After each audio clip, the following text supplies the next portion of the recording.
वकार यूनुस की पीसीबी में एंट्री के बाद मोहम्मद आमिर के फैंस अब इस शौक में पड़ चुके हैं, क्या मोहम्मद आमिर वकार यूनुस के होते हुए पाकिस्तान क्रिकेट टीम का हिस्सा रहेंगे या नहीं रहेंगे, वो चैंपियन ट्रॉफी खेलेंगे या नहीं खेलेंगे। क्योंकि आप सबको पता ही होगा कि वकार यूनुस और मोहम्मद आमिर के दरमियान इससे पहले क्या मामला रह चुके हैं।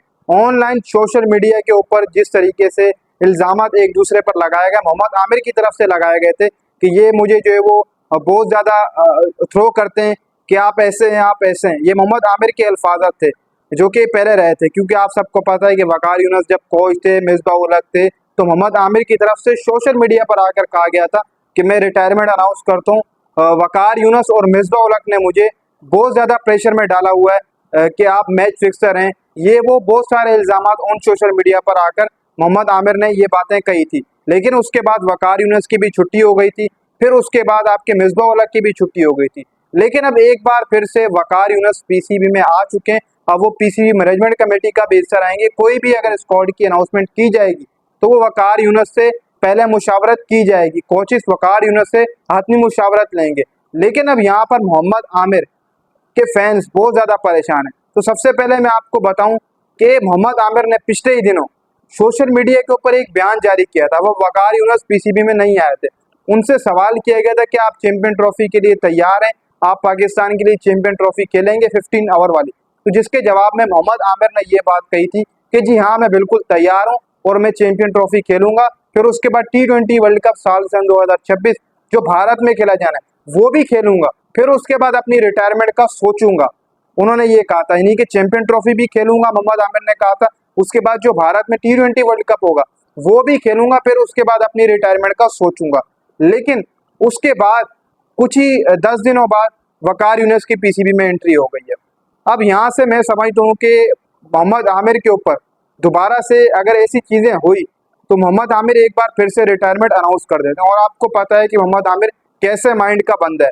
अगर उसके करीब जरा सा भी उसको लगे कि मेरे खिलाफ आ चुका है, वो ये सोशल मीडिया के ऊपर आ जाता है या फिर डायरेक्ट अपनी रिटायरमेंट अनाउंस कर देता है। क्योंकि इससे पहले भी कहा गया था मोहम्मद आमिर को कि आप टीम में आकर खेलें खेलें। अब मोहम्मद हफीज ने ऑफर कराई थी लेकिन ऑफर ठुकरा दी थी। लेकिन इन दिनों जो मोहम्मद आमिर की परफॉर्मेंस है वो बहुत ज्यादा जबरदस्त है। बहुत ही ज्यादा जबरदस्त परफॉर्मेंस हमें दिखाई दे रही है। D100 लीग के अंदर पिछले दिनों ने 4 विकेटें भी गिराई थी। आप सबको पता है क्या बॉलिंग करा है। तो उससे एक तो चीज सामने आती है कि मोहम्मद आमिर अभी भी पाकिस्तान के बेस्ट फास्ट बॉलरों के अंदर शुमार होते हैं। भले ही वो इंटरनेशनल क्रिकेट में अच्छी परफॉर्मेंस नहीं दे सके, रिटायरमेंट वापस लेने के बाद जब वो टीम में है, T20 वर्ल्ड कप खेला रिसेंटली, वहां भले अच्छी परफॉर्मेंस नहीं दी, लेकिन लीग्स के अंदर वो जिस तरीके से विकेटें उड़ा रहे हैं तो कई हद तक ये तो कहा जा सकता है कि आने वाले वक्त में, यानी कि आप समझ लें कि चैंपियन ट्रॉफी में अगर मोहम्मद आमिर होंगे तो बहुत ज्यादा हमें मदद हासिल होगी। लेकिन अब यहाँ पर ये सारी चीजें मोहम्मद आमिर के ऊपर है कि मोहम्मद आमिर अब रिटायरमेंट अनाउंस करते हैं या वो खेलते हैं वकार यूनुस के आने के बाद। तो अब ये तो सारा फैसला आमिर के पास है। अगर कोई मीडिया वाला जाएगा तो वो ही बता सकता है कि आमिर खेलेंगे नहीं खेलेंगे। लेकिन इतलात के मुताबिक मोहम्मद आमिर ने खुद ये एतराफ़ किया था कि मैं चैंपियन ट्रॉफी साल सन 2025 खेलूंगा, उसके बाद T20 वर्ल्ड कप साल सन 2026 जो भारत में खेला जाना है वो भी खेलूंगा। फिर उसके बाद मैं सोचूंगा कि मुझे अभी क्रिकेट, इंटरनेशनल क्रिकेट से रिटायरमेंट लेनी चाहिए या नहीं लेनी चाहिए। अब दूसरी तरफ चल लेते हैं कि ये जो पर्ची वाला निज़ाम है इसके ऊपर ही वकार यूनुस से सवाल किया था साफी ने, क्या ये मेरा पसंदीदा प्लेयर है ये खेलेगा, ये मेरा पसंदीदा प्लेयर नहीं है ये नहीं खेलेगा। उसके जवाब में वकार यूनुस ने कहा था कि अब मैं आ चुका हूँ और अब निज़ाम एक क्रिकेट का बेहतर होगा। डोमेस्टिक की जो पिछले दिनों अपना प्रेस कॉन्फ्रेंस की थी जिसमें पीसीबी चेयरमैन मोहसिन नकवी भी मौजूद थे, वकार यूनुस भी मौजूद थे, तो उसमें सवाल किया गया था कि जो पर्ची वाला सिस्टम है कि ये मेरा फेवरेट है ये आकर खेलेगा, फेवरेटिज्म शुरू से ही चलता हुआ आ रहा है। ये कोई आज की बात नहीं, ये काफ़ी एक लंबे अरसे से हम देखते हुए आ रहे हैं कि पाकिस्तान क्रिकेट टीम में फेवरेटिज्म चल रहा है।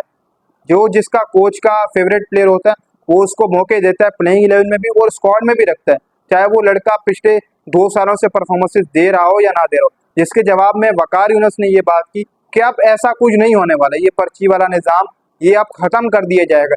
जिन लड़कों की फिटनेस होगी, जिन लड़कों की परफॉर्मेंसेस होंगी उनको स्क्वाड का हिस्सा बनाया जाएगा। डोमेस्टिक बहुत ज़्यादा ज़रूरी है, प्लेयरों को खेलना, तमाम प्लेयरों को। आजम खान है या जितने भी प्लेयर हैं, तमाम प्लेयर, इफ्तिखार अहमद हैं जिन्होंने परफॉर्मेंसेस अच्छी नहीं दी हैं इन पिछले 1-2 अरसे के अंदर, उनके लिए डोमेस्टिक क्रिकेट खेलना बहुत ज़्यादा ज़रूरी है। नंबर 2, फिटनेस पूरी रखना भी बहुत ज़्यादा ज़रूरी है। इन 2 पैसों के अंदर आप टीम में आप जगह बना पाएंगे, ये वकार यूनिस ने कहा था। आप ऐसा नहीं चलेगा, ये जो आप पर्ची वाला सिस्टम एक होता है कि ये फेवरेटिज्म आप समझ लें, ये पर्ची वाला तो एक मेरे हिसाब से गलत रह जाएगा, बोलना नहीं चाहिए मुझे, लेकिन ये फेवरेटिज्म वाला एक चक्कर है, ये ऐसे ही खत्म हो सकता है कि आप डोमेस्टिक में परफॉर्मेंसेस वाले प्लेयरों को लेके आए, फिर उसके बाद आप फिटनेस जिनकी मुकम्मल हो आप उनको लेकर आए।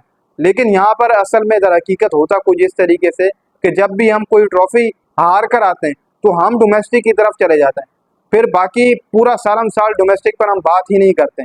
तो अभी आप देखना, जैसी अभी आगे चैंपियन ट्रॉफी आएगी तो हम ये अनाउंस करेंगे कि जी डोमेस्टिक से प्लेयर हम नहीं खिला रहे हैं, भले उन्होंने परफॉर्मेंस दे दी हो, तजर्बाकार नहीं है तभी हम नहीं खिला रहे, हम उन लड़कों को खिलाएंगे जो भाई परफॉर्मेंसेज नहीं दे रहे वही खेलेंगे, क्योंकि वो लंबे अरसे से इंटरनेशनल क्रिकेट खेल रहे हैं तो उम्मीद रखेंगे परफॉर्मेंसेज दे देंगे। ये तो चलता आ रहा है, इसमें कोई ये नहीं है, ये दुराया नहीं।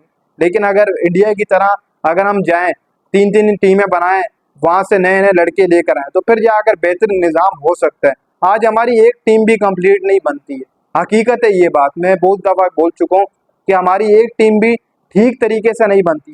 दूसरी तरफ जो हमारा पड़ोसी मुल्क है भारत, उसकी आप देख लें वो 3-3 टीमें बनाकर खेल रहे होते हैं, तो ये बहुत ज्यादा फर्क है।